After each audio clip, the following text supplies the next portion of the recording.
Hi అండి. ఈరోజు కాకరకాయ ఫ్రై చూద్దామండి. నూనె బాగా కాగిన తర్వాత ముక్కలు ఇలా కట్ చేసుకుని బాగా వేపుకోవాలండి.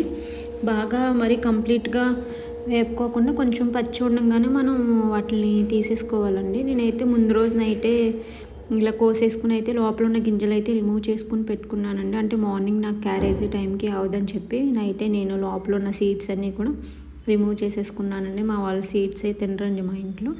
అందుకని నేను సీడ్స్ అయితే తీసేసుకుని ఇలా వేడిగా నూనె కాగిన తర్వాత అందులో ముక్కలు అయితే వేసేసానండి.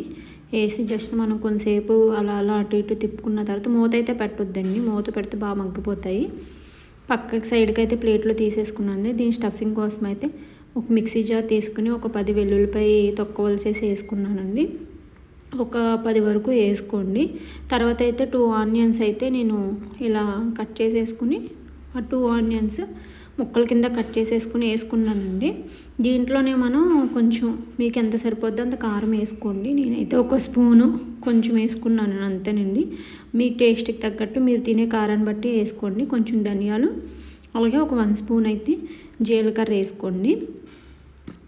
ఇవన్నీ కూడా మనము మిక్సీ పెట్టుకుని దాంట్లో పెట్టుకోవాలండి. ఒక స్పూన్ అయితే నేను ఉప్పు వేసాను. మేము ఇంట్లో పింక్ సాల్ట్ వాడతాం, అందుకని నేను 1 స్పూన్ సాల్ట్ వేసుకున్నాను. మీకు సరిపడినంత మీరైతే సాల్ట్ వేసుకోండి. నేనైతే మిక్సీ క్లోజ్ చేసుకుని మిక్సీ అయితే పట్టుకున్నానండి. దీన్ని మెత్తగా పేస్ట్ లాగా చేసుకోండి. పేస్ట్లా చేసుకున్న తర్వాత అంటే మీరు కాకరకాయల క్వాంటిటీని బట్టి నేను తీసుకున్న క్వాంటిటీని బట్టి వేసుకున్నానండి. ఇలా మెత్తగా మనం రుబ్బుకుని పెట్టుకోవాలండి. ఇప్పుడు మనం ఫ్రై చేసుకుని పక్కన పెట్టుకున్న ముక్కలు ఉన్నాయి కదండి, ఆ ముక్కల్లోకి మనం దీన్ని స్టఫింగ్గా యూస్ చేసుకుని ఇలా మనం పెట్టుకోవాలండి. మొత్తం అన్నిటికీ కూడా పెట్టేసుకోండి. కొంచెం మనకి మిగులుద్దండి పేస్ట్, మిగిలినా సరే ప్రాబ్లం ఏం లేదండి. తర్వాత మనం ఆ పేస్ట్ని మనం యూస్ చేసుకుంటామండి. మొత్తం కంప్లీట్గా పై వరకు కూడా కొంచెం కూరుకుని పెట్టుకోండి, లోపల వరకు కూడా. ఇలా నేను అన్ని ముక్కలకి కూడా పట్టించేసానండి. మొత్తం వేపడం కూడా బాగా ఏగిపోకుండా ఇలా కొంచెం బాగా ఏక్కోకుండా అలాగే మరీ పచ్చిగా వండుకోకుండా ఇలా మీడియంగా ఉండాలండి మనకి. అప్పుడే మనకి బాగుంటుందండి. ఎందుకంటే మళ్ళీ మనం ఫ్రై చేస్తాం కదా, అప్పుడు మరీ ఏగిపోతాయండి.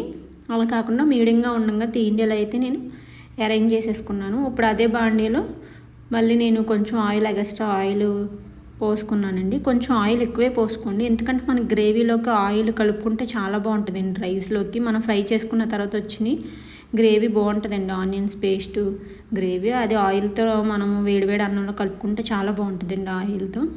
ఇలా నేను నూనె కాగిన తర్వాత మొత్తం అన్నీ కూడా ఇలా నేను స్టఫ్ చేసి పెట్టుకున్నాను కదండి పక్కన, అవన్నీ కూడా నేను ఇలాగా మూకుట్లోకి వేసేసుకున్నానండి. ఇవి ఏంటంటే కొంచెం స్పేస్ ఉండేలా తీసుకోండి. మనం పెట్టుకునే గిన్నె అనేది కొంచెం మనకి ఖాళీగా ఉండేలాగా చూసుకోండి. ఎక్స్ట్రా మన దగ్గర మిగిలినది పేస్ట్ ఉంటుంది కదండి, ఆ పేస్ట్ మనం ఇలా పైన జిమ్మేసుకోవాలండి. జిమ్మేసుకుని సరి చేసుకోండి. అంటే మొత్తం అంతా వేడి అన్ని ముక్కలకి అందేలాగా కొంచెం స్పేసెస్ లేకుండా ఇలా మనం అరేంజ్ చేసుకోవాలండి. గరిటెతో మన ముక్కలన్నీ కూడా ఇలా అరేంజ్ చేసుకోవాలండి. అరేంజ్ చేసుకున్న తర్వాత కొంతసేపు ఆగిన తర్వాత ఇలా మనకి కొంచెం మగ్గుద్దండి, మొత్తం దగ్గరకు వస్తుంది.